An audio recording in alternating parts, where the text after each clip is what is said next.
Em quase 20 anos de serviço como agente penitenciário na Penitenciária de Segurança Máxima de Viana, vi de tudo. A rotina te cega, mas o nosso trabalho é enxergar o que os outros não veem. A gente aprende a ler os códigos não ditos, a entender o silêncio, o olhar de quem já desistiu.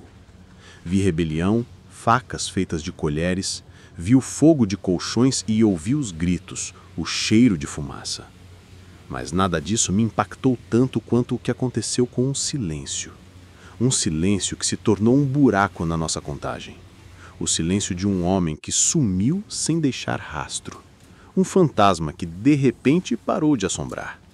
A história dele não é sobre uma fuga. A fuga, por mais audaciosa que seja, é algo que a gente espera. É sobre o poder que se esconde nas sombras, o poder que manipula as peças do tabuleiro de xadrez do presídio. E Jorge, mudo, era apenas um peão, mas a sua ausência revelou um jogo muito mais perigoso do que qualquer um de nós poderia imaginar.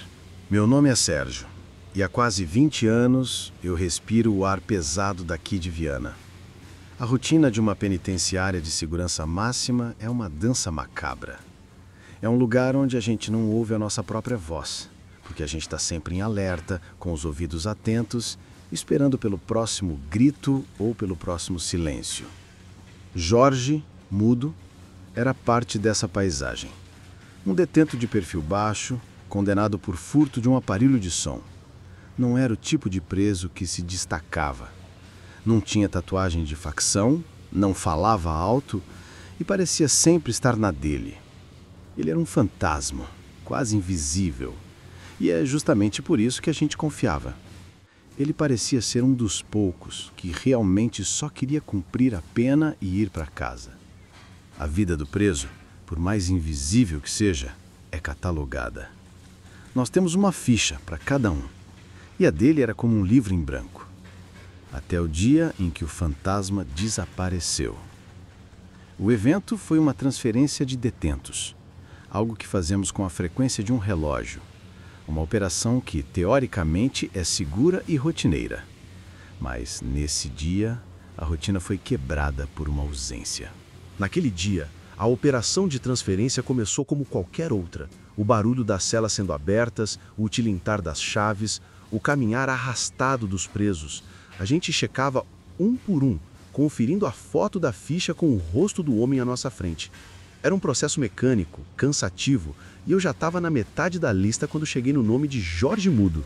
A foto, o número, tudo batia, mas o rosto não estava lá. A princípio, pensei que era um erro de contagem, algo que acontece. Um preso pode ter se misturado na fila, ou talvez o nome dele tivesse sido riscado da lista. Mas a gente conta e reconta os presos, 3, 4, 5 vezes se for preciso. E toda vez, o número de presos no ônibus não batia com o número de presos que deveriam ter sido transferidos. Um buraco, um homem a menos. E esse homem era Jorge. A primeira coisa que vem à mente é fuga. O corpo dispara adrenalina. A gente já imagina o caos de uma rebelião, a busca na mata, o telefonema para o batalhão. Mas o que me incomodou desde o início é que as câmeras não mostravam a fuga. A gente revisou as filmagens da área de transferência centenas de vezes. Em todas as imagens, o fantasma de Jorge Mudo simplesmente não estava lá. E foi quando fomos para as câmeras internas, as câmeras que monitoram o corredor das celas, que o nosso sangue gelou. Uma imagem borrada, um vulto correndo na direção oposta ao pátio de transferência, em direção a uma área de segurança máxima que deveria estar trancada. Era o Jorge. Ele não estava fugindo da prisão. Ele estava fugindo para dentro dela. Naquele momento, eu soube. Isso não era uma fuga. Era algo muito, muito pior. Oficialmente, o caso foi encerrado, como uma fuga interna, com ordens superiores de que devíamos manter o sigilo para evitar pânico entre os outros presos. Mas eu sabia que a história não era essa. Aquele vulto nas câmeras, o pavor nos olhos de Jorge. Aquilo não era um homem buscando a liberdade, era um homem correndo para a morte. Decidi que ia continuar a investigação por conta própria. Comecei a falar com os presos da ala dele. Eles, claro, não falavam nada. Não sei de nada, não vi nada, não ouvi nada. Era a lei do silêncio, a muralha impenetrável do presídio. Mas eu conheço essa muralha. Sei que há rachaduras. E a primeira rachadura que procurei foi a cela dele. E foi lá que eu encontrei algo estranho. Abaixo do colchão, em um pedaço de pão velho e seco, uma frase estava riscada com a unha. Não era um recado para a família, não era uma ameaça. Era uma frase que parecia ter saído de um livro antigo. Aquele que rouba a luz do sol morre na escuridão. Naquele instante, eu entendi. O desaparecimento de Jorge não era um evento isolado. Era uma mensagem. E eu precisava decifrar essa mensagem antes que alguém pagasse o preço por ela. O pedaço de pão com a frase riscada me atormentou por dias. Era uma peça de quebra-cabeça que não se encaixava em nada que eu conhecia sobre a hierarquia da prisão. Aquilo parecia velho, empoeirado, algo que não pertencia ao tempo presente. Foi então que me lembrei de um ex-agente, um veterano chamado Benedito, que, depois de se aposentar, virou bibliotecário da unidade. Ele era a memória viva de Viana, conhecia cada pedra daquelas muralhas. Eu levei a mensagem a ele sem explicar o contexto, e ele sorriu. Não um sorriso de alegria, mas um sorriso amargo de quem reconhece um fantasma. Isso é antigo, Sérgio, ele disse. É um ditado da Família do Sol, uma facção que a gente achava que tinha morrido há quase 10 anos. Benedito me contou a história de um antigo líder conhecido como Sol, um homem que comandava a prisão de forma brutal, mas com uma inteligência que a gente nunca tinha visto. A facção dele foi varrida do mapa em um banho de sangue, e o próprio Sol foi assassinado dentro da enfermaria. A frase "aquele que rouba a luz do sol morre na escuridão" era a assinatura de vingança daquela facção. Naquele momento, eu soube. O sumiço de Jorge Mudo não era sobre ele, era sobre Sol. Era sobre uma guerra que a gente achava que tinha acabado, mas que estava mais viva do que nunca. Agora, eu entendia que o desaparecimento de Jorge não era um caso isolado, e sim uma peça-chave em um tabuleiro de xadrez muito maior. A frase enigmática do pão me levou à Família do Sol, e a ficha de Jorge Mudo agora parecia menos um livro em branco e mais um mapa. Um mapa que me levaria à verdade. Minha investigação começou a focar nos acontecimentos daquela época, e foi assim que desenterrei a ficha de um dos guardas que estava de plantão na noite em que Sol foi assassinado. O nome dele era José Augusto, e ele ainda trabalhava conosco. Ele era um veterano, um dos mais antigos do nosso quadro, e, para o meu choque, era irmão de Jorge Mudo. O quebra-cabeça começou a se encaixar. Jorge não havia fugido. Ele havia sido entregue. Um preço a se pagar. O desaparecimento de Jorge não era um grito de liberdade. Era um recado. Um recado sangrento para a liderança atual da facção rival. Era uma história sobre vingança. E Jorge era o sacrifício. Eu me sentia enjoado. Aquele homem, o fantasma da cela, não era um criminoso. Ele era uma vítima. Um peão em um jogo que a gente achava que tinha acabado há anos. Naquele momento, eu soube. O sumiço de Jorge não era sobre ele. Era sobre a guerra de poder que se esconde nas sombras do presídio, onde a vida é uma moeda de troca. Com a ficha do agente José Augusto em mãos e a certeza de que Jorge Mudo havia sido sacrificado, eu o confrontei na sala de arquivos, longe de olhares indiscretos. A princípio, ele negou. "O que você quer, Sérgio? Não sei de nada." Mas a mentira não durou muito.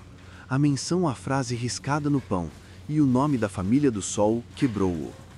As muralhas da sua lealdade desabaram, e ele me contou a verdade, com os olhos cheios de lágrimas. A família dele estava ameaçada. A facção rival, aquela que tinha matado Sol anos atrás, queria limpar a casa para consolidar o poder. José Augusto recebeu uma ordem: ou entregava o irmão, ou a sua esposa e filhos seriam os próximos a desaparecer. Ele havia entregado Jorge Mudo aos mesmos que mataram Sol. Mas eles não o mataram. Era um sequestro. um sequestro interno para mandar uma mensagem. Jorge foi levado para um túnel antigo de manutenção que a gente achava que estava desativado, o único lugar onde as câmeras não chegavam. Eles não queriam a morte de Jorge, mas o seu silêncio. Um silêncio que, quando quebrado, revelaria a verdade. Com a confissão de José Augusto, o quadro ficou claro. Jorge Mudo estava vivo, mas a sua vida era uma contagem regressiva para ser o mensageiro da morte. A minha investigação, que tinha começado como uma busca por um fugitivo, agora era uma corrida contra o tempo para salvar a vida de um homem inocente. Eu não podia contar a ninguém. A corrupção tinha chegado até meu próprio colega e eu não sabia em quem mais podia confiar. Eu sabia que o túnel de manutenção era a única saída. A gente acreditava que ele estava desativado, mas José Augusto me garantiu que a velha grade de acesso estava destrancada. Eu me armei com minha pistola, uma lanterna e o medo. Não o medo de morrer, mas o medo de falhar. E comecei a descer. O túnel era um pesadelo claustrofóbico. O ar era denso e o cheiro de mofo e esgoto me sufocava. Os passos ecoavam na escuridão e cada sombra parecia um inimigo em potencial. Eu não sabia o que ia encontrar. A vida de Jorge, um homem que eu mal conhecia, estava nas minhas mãos. E eu estava sozinho. A cada passo que eu dava, a minha alma pesava um pouco mais. Eu só podia torcer para não ser tarde demais, para que o silêncio de Jorge Mudo não se tornasse o silêncio de uma lápide. O ar dentro do túnel era frio e denso. A cada passo eu tinha certeza de que estava no caminho certo, mas o tempo era meu maior inimigo. O meu coração batia forte. Mas o que encontrei não era o que eu esperava. A cena era um pesadelo. Um corpo estava no chão, o rosto desfigurado. Não era o Jorge. Ao lado, um pedaço de papel riscado com uma mensagem: "O próximo será você." Eu havia salvado um homem, mas em troca, um outro havia sido sacrificado. A ficha do corpo correspondia a um detento que havia testemunhado contra Sol anos atrás e que agora tinha pago a dívida. O Jorge não foi sequestrado para ser morto. Ele era o mensageiro. Ele havia sido forçado a testemunhar o assassinato do outro detento para que, quando ele voltasse, o seu silêncio se tornasse uma arma. A mensagem para os líderes das facções rivais era clara: nós estamos aqui e vamos pegar um por um de vocês. O desaparecimento de Jorge Mudo não era sobre uma fuga. Era sobre o terror. Era sobre a guerra de poder que se esconde nas sombras do presídio, onde a vida e a morte são moedas de troca. E agora, eu era parte disso. Eu era a única testemunha de um crime que poderia explodir a prisão em uma rebelião. Eu voltei para a penitenciária com o peso de um segredo. A gente vive aqui entre as grades e os detentos, achando que o nosso mundo é delimitado por esses muros. Mas a verdade é que o poder de uma facção vai muito além disso. A história de Jorge Mudo me ensinou que em alguns lugares a verdade não é dita, ela é sentida. E o preço de sentir a verdade, às vezes, é a sua própria vida. A gente sempre busca o porquê dos crimes, mas no presídio o que importa é o que virá depois.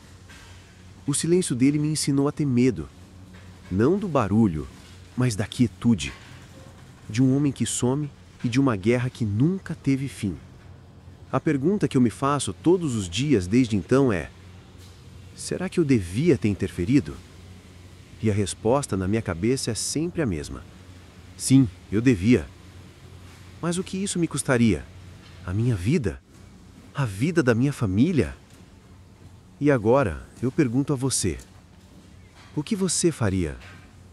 E se eu te dissesse que o que aconteceu depois disso foi ainda mais assustador?